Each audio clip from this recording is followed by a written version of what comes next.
जय हिंद, वंदे मातरम। दोस्तों, मैं आशुतोष आपके अपने YouTube channel JMD exam crack पर आप सभी का बहुत बहुत स्वागत करता हूं। आइए महत्वपूर्ण प्रश्नों के लिए आप लोग डिस्कस करते हैं। कह रहा, गर्भाशय में शिशु के विकास की जानकारी हेतु किसका प्रयोग किया जाता है? गर्भाशय में शिशु की जानकारी के हेतु किसका प्रयोग किया जाता है? तो आप सभी लोग जानते हैं अल्ट्रासाउंड का प्रयोग किया जाता है गर्भाशय में शिशु की जानकारी के लिए। आइए अगले प्रश्न की बात करते हैं, क्वेश्चन नंबर 38 के बारे में। क्वेश्चन कह रहा, भ्रूण के विकास के लिए निम्नलिखित में से किस अंग के द्वारा खाद्य की पूर्ति की जाती है?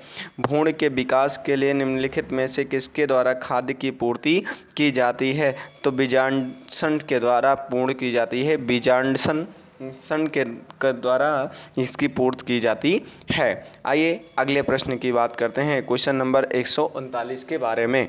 कह रहा, मुख के द्वारा लेने वाले गर्भ विरोधक गोलियां निरोध करती हैं। मुख के द्वारा लेने वाली गर्भ निरोधक गोलियां निरोध करती हैं। क्या निरोध करती हैं? तो वो अंडाणु उत्सर्जन का निरोध करती हैं। क्या करती हैं? अंडाणु उत्सर्जन का निरोध करती हैं। अगला प्रश्न है नंबर 140। क्या कह रहा है? निम्नलिखित में से कौन सी स्थिति टेस्ट ट्यूब बेबी की परिघटना का सही रूप से निरूपित करती है? टेस्ट ट्यूब बेबी सही घटना का निरूपित करती है जब निषेचन बाह्य होता है और विकास आंतरिक होता है, तब का ये टेस्ट ट्यूब बेबी करती है। आइए अगले प्रश्न की बात करते हैं। आपको प्रश्नों की सीरीज कैसी लग रही है हमें कमेंट करके अवश्य बताइए। अगर आपको प्रश्नों की सीरीज अच्छी लग रही हो तो चैनल को लाइक, सब्सक्राइब और शेयर करना मत भूलिएगा। अगला प्रश्न है 141 नंबर। कह रहा, बच्चों का लिंग निर्धारण किसके गुणसूत्र से होता है? तो पिता के गुणसूत्र से होता है। अगले प्रश्न की बात करते हैं, प्रश्न नंबर 142। कह रहा, मनुष्य में गर्भ काल होता है। मनुष्य में गर्भ काल 9 महीना का होता है। ये आप सभी लोग अच्छी तरीके से जानते हैं। अगला प्रश्न है, स्त्रियों की नसबंदी को कहा जाता है। स्त्रियों की नसबंदी को कहा जाता है ट्यूबेक्टोमी। क्या कहा जाता है? ट्यूबेक्टोमी कहा जाता है। अगले प्रश्न की बात करते हैं, क्वेश्चन नंबर 144 के बारे में। कह रहा है, पुरुषों की नसबंदी को क्या कहा जाता है? पुरुषों की नसबंदी को क्या कहा जाता है? तो क्या कहा जाता है? वैस्कोटोमी। क्या कहा जाता है? वैस्कोटोमी कहा जाता है। अगला, प्रथम परख नली शिशु का नाम था। प्रथम परख नली शिशु का क्या नाम था? तो उसका नाम था लुइस। क्या नाम था? लुइस। अगला प्रश्न है, और अब अगला प्रश्न है, इम्यूनोसेंटोसिस एक तरीका है जो बताता है। इम्यूनोसेंटोसिस एक तरीका है जो बताता है। वो क्या बताता है? तो वो बताता है भ्रूण के लिंग को बताता है।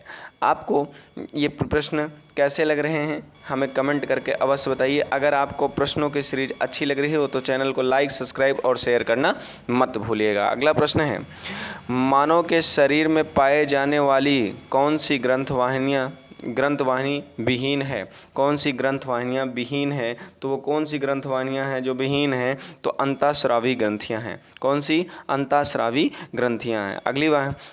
अगला प्रश्न है 148। कह रहा, वाहिनियाँ विहीन ग्रंथियाँ का श्रवण को कहा जाता है। वाहिनियाँ विहीन ग्रंथियों के श्रवण को कहा जाता है। तो वो क्या कहा जाता है? तो हार्मोन कहा जाता है। क्या कहा जाता है? हार्मोन कहा जाता है। अगला प्रश्न है, निम्न में से कौन सा अंतःस्रावी ग्रंथि नहीं है?